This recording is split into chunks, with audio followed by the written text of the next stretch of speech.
Pemirsa, selamat datang di acara CEO Talks, sebuah acara yang menampilkan para CEO terbaik di Indonesia. Mereka adalah para pahlawan bangsa yang telah membuka lapangan pekerjaan, mendorong pertumbuhan ekonomi, dan menciptakan pemerataan. Ikuti perbincangan saya dengan Willy Suwandi Dharma, CEO PT Adira Finance.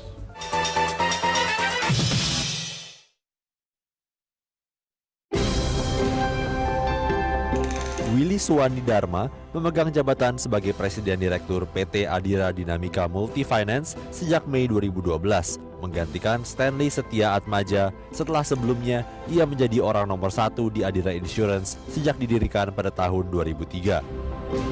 Dengan pengalamannya menduduki jabatan eksekutif di berbagai perusahaan terkemuka di Indonesia, pria kelahiran tahun 1956 ini memimpin Adira Finance untuk tetap fokus dalam pembiayaan roda 2 dan roda 4. Sejalan dengan pertumbuhan industri otomotif yang stabil, serta melanjutkan strategi pertumbuhan guna mempertahankan pangsa pasar dan posisi sebagai market leader melalui hubungan yang erat dengan para dealer dan nasabah, dan juga menerapkan pengelolaan resiko secara bijaksana untuk melengkapi ekspansinya.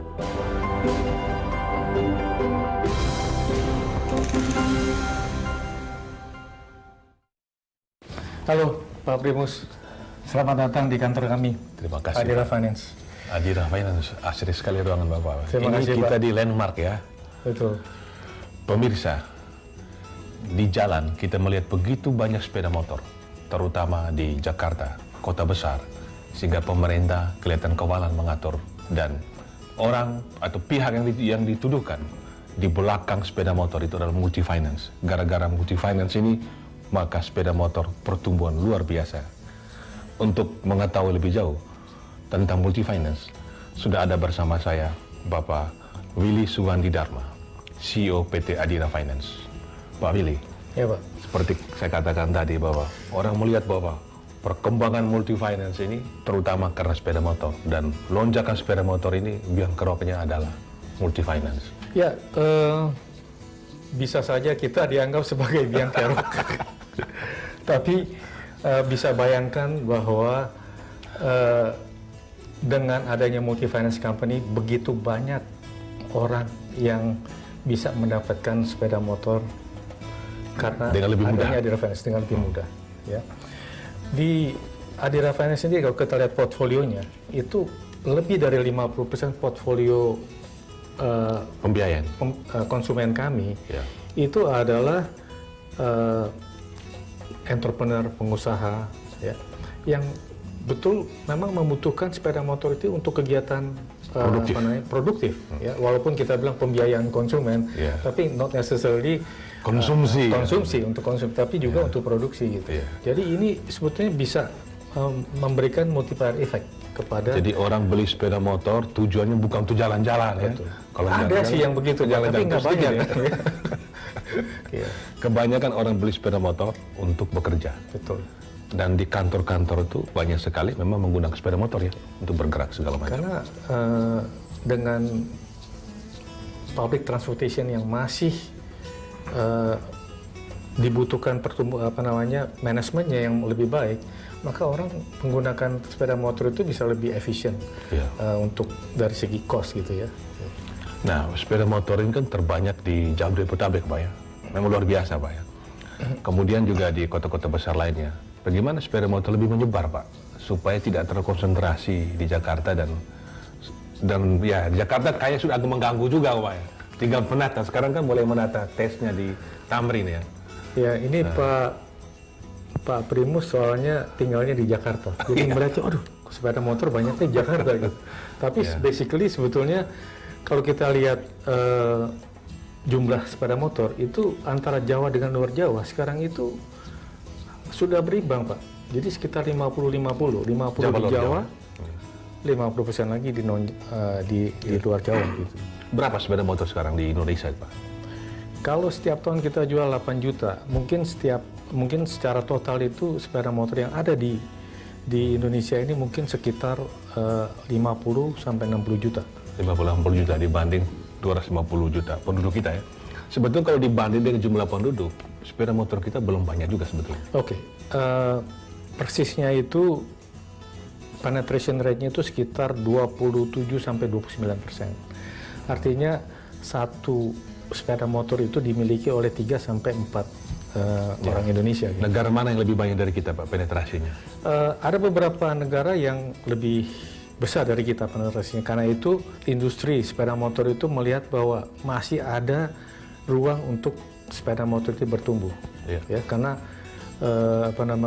bukan hanya digunakan untuk konsumsi tadi saya bilang, tapi juga untuk produktif, untuk supaya bisa lebih lincah, terutama di daerah-daerah di mana public transportation masih diperlukan lebih baik ya gitu. Nah, kalau kita lihat contoh Tiongkok, Thailand, itu kita mirip mana yang paling banyak itu sepeda motor ini? Kita lebih mirip seperti Vietnam, ya, di mana sepeda motor itu banyak di sana. Hanya Vietnam, saya pernah ke sana, tidak boleh lebih dari 60 km per jam mobil juga. Jadi kalau kita sini boleh 80 km, wah itu luar biasa, Pak. Nah, sekarang ini Adira akan lebih dorong kemana, Pak? Pembiayaannya di Jabodetabek atau Jawa yang lain, luar Jawa? Sebetulnya kan every opportunity kita lakukan, tapi tentu kita melihat bahwa potensi pertumbuhan yang masih potensial itu sebetulnya di luar Jawa. Ya, memang beberapa tahun terakhir ini pertumbuhan agak terhambat. Karena apa? Karena misalnya harga komoditi kan di luar Jawa banyak yang tergantung dari karet, dari sawit dan sebagainya, dari batu bara. Jadi pertumbuhan agak terhambat. Tapi saya yakin bahwa potensiality yang ke depan ini adalah di luar Jawa. Tahun ini pembiayaan itu berapa triliun, Pak? Tahun ini kami membiayai sekitar 33 triliun. 33 triliun. Nah, itu sekitar berapa persen dari total pembiayaan? Mungkin secara market share terhadap jumlah kredit itu mungkin kita sekitar 14-15%. Ya. Pemirsa, bagaimana persaingan di bisnis multifinance, khususnya di pembiayaan konsumen, dan di mana posisi Adira? Kami akan segera kembali. Pemirsa, Anda masih bersama saya Primus Dorimulu dalam acara CEO Talks. Pak Willy, tadi dikatakan tahun ini pembiayaan konsumen dari PT Adira Finance itu sekitar 33 triliun ya, dan itu share-nya sekitar 15% dari total. Berarti kontribusi multifinance dalam pembiayaan konsumen ini besar sekali, Pak. Sebetulnya secara industri multifinance itu pembiayaan konsumen itu mungkin menguasai sekitar 90%-an dari total bisnis multifinance. Ya. Luar biasa. Nah, kemudian kalau untuk pembiayaan konsumen itu terbesar kan sepeda motor ya dan mobil. Ini bagaimana? Betul. Bagaimana prospeknya dan bagaimana mulai bergeser ke sektor lain juga? Ya. Jadi pertanyaan yang bagus tuh. Sepeda motor itu tadi saya katakan penetration rate-nya itu sudah sekitar 27-29%. Jadi pertumbuhan itu tidak seperti 10 tahun yang lalu, di mana 2 digit. Sekarang itu mungkin pertumbuhan 1 digitan. Ya. Mobil itu penetration rate mungkin baru sekitar 7%, Pak. Nah, menurut apa yang kita coba melakukan analisa, itu biasanya pertumbuhan atau critical mass dari penjualan mobil itu di mana pada saat income per kapita kita sekitar 4.000-an. Sekarang kan sudah sekitar $3.500. $3.500 jadi, per kapita. Jadi sebetulnya di mobil itu kans untuk bertumbuh itu masih cukup besar sekali. Ya. Jadi nanti dari sepeda motor ke mobil ya. Ya. Dan juga kan orang beralih lah, kalau lebih makmur dari naik motor dia mau naik mobil. Ya, itu. Kemudian OJK itu membuat peraturan-peraturan yang baru dan memberikan peluang kepada multifinance untuk bergerak ke bisnis yang di luar dari pembiayaan konsumen saja. Ya, jadi mereka menamakannya pembiayaan multiguna. Kemudian kita bisa masuk kepada pembiayaan modal kerja, kemudian infrastructure financing dan sebagainya.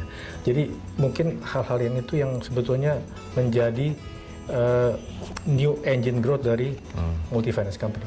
Nah, bagaimana peta persaingan Pak di bidang pembiayaan konsumen sepeda motor mobil ini. Karena Adira ini harus bersaing dengan perusahaan pembiayaan yang memang punya captive Pak, punya captive di motor, di mobil. Ya, kami terbiasa dengan persaingan seperti itu. Ya, on one hand memang kami tidak mempunyai captive, tapi on the other hand sebetulnya dengan demikian kami bisa lebih leluasa memberikan financing kepada berbagai merek, ya, baik merek sepeda motor maupun merek mobil. Selain itu, salah satu hal yang kita lakukan untuk mengatasi persaingan adalah kita mencoba untuk memperkuat jaringan kita. Ya, saat ini tuh kami mempunyai sekitar hampir 650 titik di seluruh Indonesia. 650 titik, itu maksudnya kantor atau apa Bang? Ya, baik itu sifatnya kios maupun rep offices dan cabang, ya. Dan itu membuat kita mungkin sebagai salah satu multi finance company yang mempunyai jaringan yang paling luas, ya. Mempunyai jaringan paling luas. Luar biasa Pak. Nah, di samping Padahal usianya baru 22 ya? 24 tahun. 24 tahun, sementara ada kompetitor lain yang usia sudah 50-an ya. Itu berarti fast growth Lebih ini. dari 24 lah. Lebih dari 24. Nah, kita lihat persaingan yang begitu ketat, termasuk dalam memberikan suku bunga kali ya. Nah, bagaimana market share? Apakah Adira sekarang sudah menjadi market leader di bidang pembiayaan konsumen? Ya, secara aset kami itu merupakan multi finance company yang terbesar. Ya, aset kami itu sekitar 49 triliun rupiah. 49 T ya. Jadi sudah market leader ya. Ya.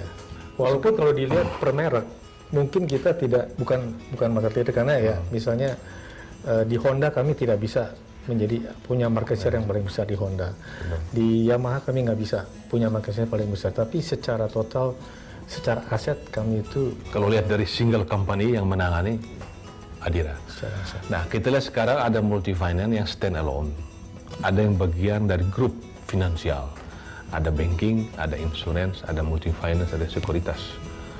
Nah, Adira pernah stand alone. Nah, sekarang sudah bagian dari grup Danamon. Ini apa untung ruginya? Oke, sebagai satu grup, paling tidak itu kami bisa bekerja sama dengan atau sinergi dengan bank itu dari sisi funding, ya. Jadi dari sisi funding sources itu kami paling tidak itu bisa bersinergi dengan mereka, walaupun saat ini 70% dari funding kita itu berasal dari luar juga. Ya. 70% dari luar. 30% itu dari joint financing dengan parent kita yaitu Bank Danamon. Tapi apakah paling tidak itu artinya sekarang terpenting kredit, terpenting pembiayaan, ada nasabah. Pendanaannya gampang karena ada backup. Apakah ada perasaan itu? Jadi berapapun pergerakan dari Adira untuk pendanaan tidak masalah? Tidak juga. Tidak juga ya? Jadi seperti saya katakan, selalu kita harus bersiaga bahwa kebutuhan funding itu harus kita matching dengan pendanaan. Ya, karena itu harus demikian ya sebagai financial services company. Ya. Jangan kemana-mana, kami akan segera kembali.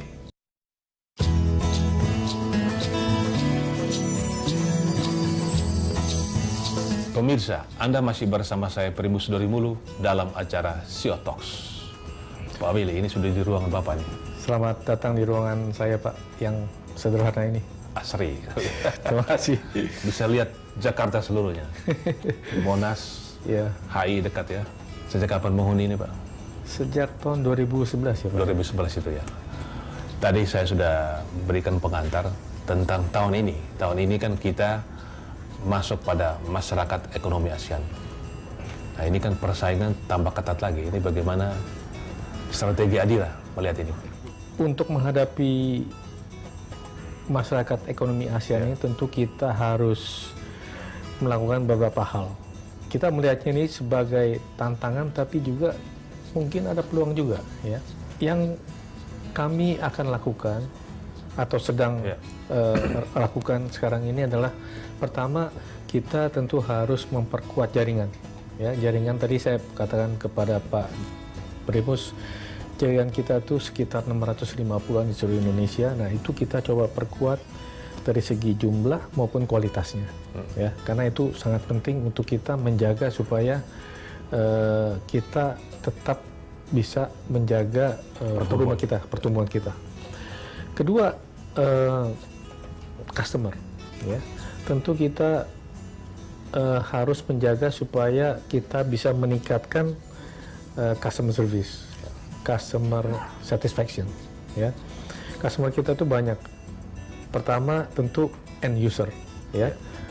Kedua, karena bisnisnya di sepeda motor dan mobil, tentu dealer-dealer sepeda motor dan mobil itu merupakan salah satu customer kita. Selain itu ATPN. Jadi kita harus meningkatkan customer service, meningkatkan service level standar kita, meningkatkan kualitas dari pelayanan kita, gitu ya, meningkatkan kualitas dari outlet kita, gitu. Di samping itu tentu ada harus ada peningkatan skill set dari sumber daya manusia. Nah, itu juga kita sedang bisa lakukan banyak hal di situ. Di antaranya kita sedang membangun apa yang kita namakan dengan corporate university. Jadi itu bagaimana kita bisa membangun manusia kita bukan hanya yang ada di Adira Finance, tapi juga jaringan kita, dealer dan sebagainya. Termasuk juga misalnya yang kita pikirkan adalah sumber dari karyawan ini. Ada berapa karyawan Adira sekarang ini? Dari sekolah dan sebagainya. Ada berapa karyawan Adira? Karyawan kami saat ini ada sekitar 32.000 total. Kalau dengar penjelasan Anda tadi, tidak ragu menghadapi MEA-nya. Iya.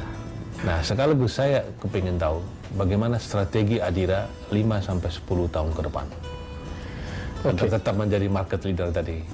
Kita melihat bahwa multi finance ini kan seperti tadi saya katakan, government membuat peraturan-peraturan baru yang sebetulnya juga untuk mendukung supaya multi finance company ini bisa tetap bertumbuh, bisa lebih sehat, ya.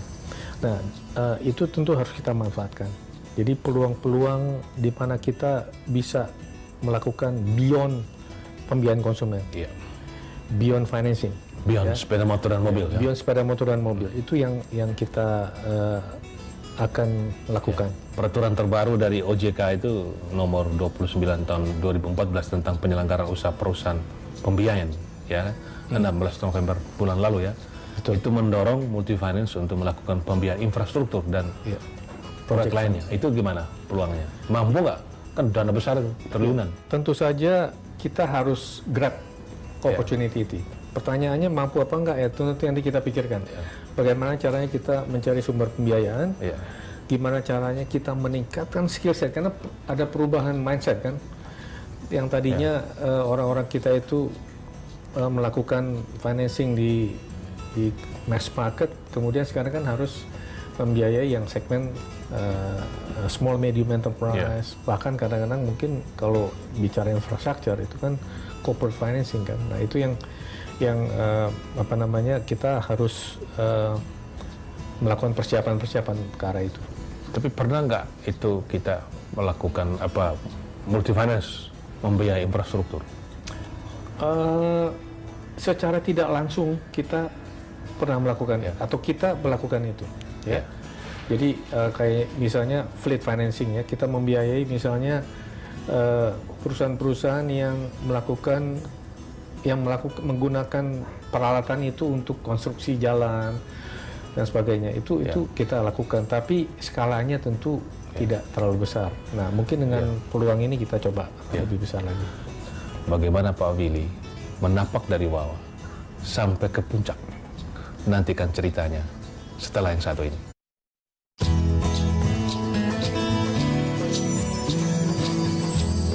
Pemirsa, Anda masih bersama saya Primus Dorimulu dalam acara CEO Talks.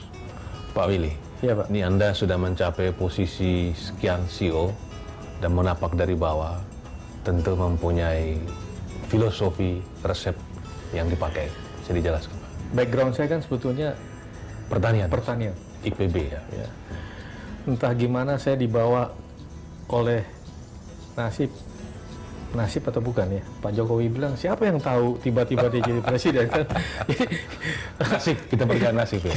Bilang nasib. Garis tangan. Ya, jadi akhirnya saya sebetulnya mungkin 75-80% apa namanya masa bekerja saya itu di financial services. Yeah. Ya, jadi saya melihat bahwa apa sih? Saya juga bertanya apa resepnya. Kalau menurut saya selalu bilang bahwa bekerja itu adalah belajar yang dibayar. Ya, jadi kita bekerja, dibayar dan belajar gitu kan. Jadi sayang sekali kalau kita tidak menggunakan waktu itu. Gitu. Bekerja itu belajar yang dibayar ya.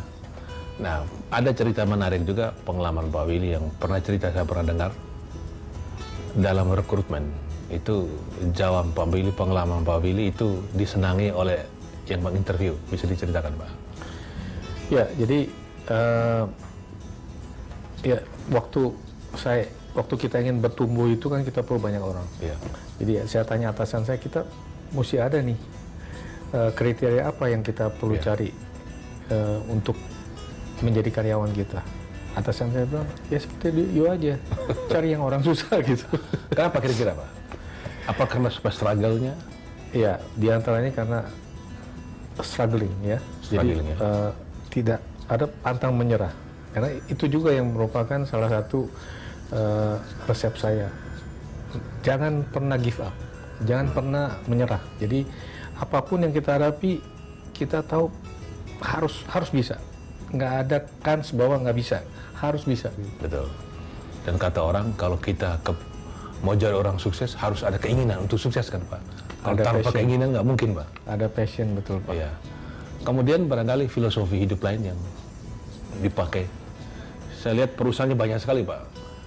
Pindah dan selalu di level atas, dipercaya. Itu kan nggak gampang. Iya, pertama mungkin yang saya pikir harus kita punyai adalah kita harus berbeda. Harus berbeda. Berbeda dari yang lain. Jadi kita harus selalu berpikir kalau misalnya secara umum perusahaan di industri kita melakukan hal ini, kita harus keluar dari crowd ini. Kita harus berbeda, harus exceptional. Harus berbeda. Kemudian yang kedua yang saya pikir adalah resepnya itu kita harus selalu merasa nggak nyaman. Ya, jadi untuk mencari yang baru. Untuk mencari yang baru. Ya, sebab kalau kita sudah nyaman, kita stop kan, selesai. Itu saatnya Anda mati gitu. Ya, jadi kita harus selalu nggak nyaman. Ada tantangan baru terus yang harus kita pikirkan. Nah, kalau Anda nanti satu waktu berhenti dari Adira Finance ini, apa yang ingin ditinggalkan sebagai legacy, dikenang sebagai apa di perusahaan ini?